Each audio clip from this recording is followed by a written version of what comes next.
Hi, I'm Dr. Ron Gardner. No discussion of shoulder arthroscopy would be appropriate without first discussing the things for which shoulder arthroscopy are done. Now, there are loose bodies in the shoulder that can be removed. There are little shock absorber tears called labrum tears that can be trimmed out or repaired.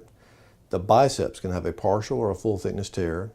But the most common reason for shoulder arthroscopy are those problems associated with the rotator cuff.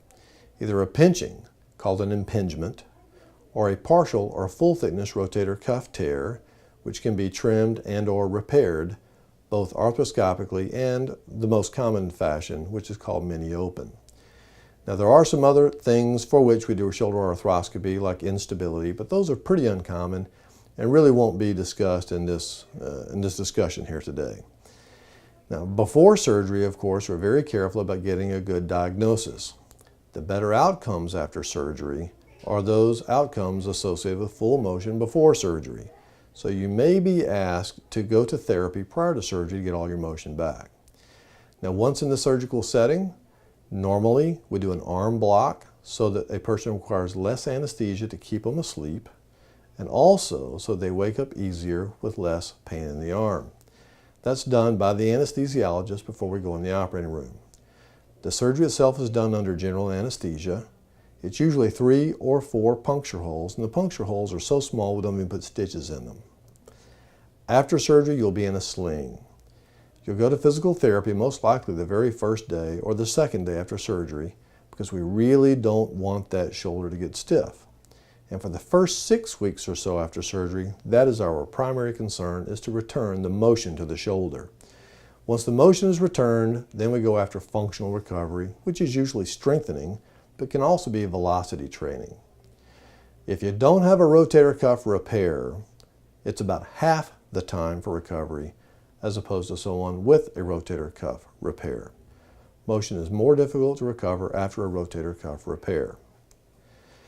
In the immediate after surgery period, called the postoperative period, of course, we'll have you on pain medication, and you can't drive on pain medication because that's considered driving under the influence.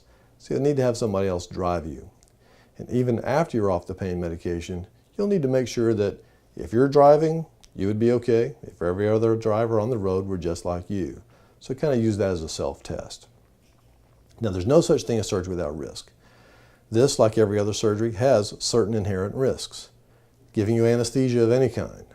We're always worried about infections. You can get a blood clot in an arm. You can get a blood clot in a leg from decreased mobility after surgery. We're worried about everything from infections to wound healing problems, but stiffness is the big one, with residual pain, possible instability, and the surgery just failing to get you the desired outcome. We don't expect any of those things, and the overall major complication rate from shoulder arthroscopy is less than 2%. So while we're required to tell you about it, it's really not very common. Now, every other surgery has its own peculiarities, and we'll be happy to answer specific questions dealing with your surgery as long as you have that general outline. We wish you the greatest of success in your outcome. Thank you.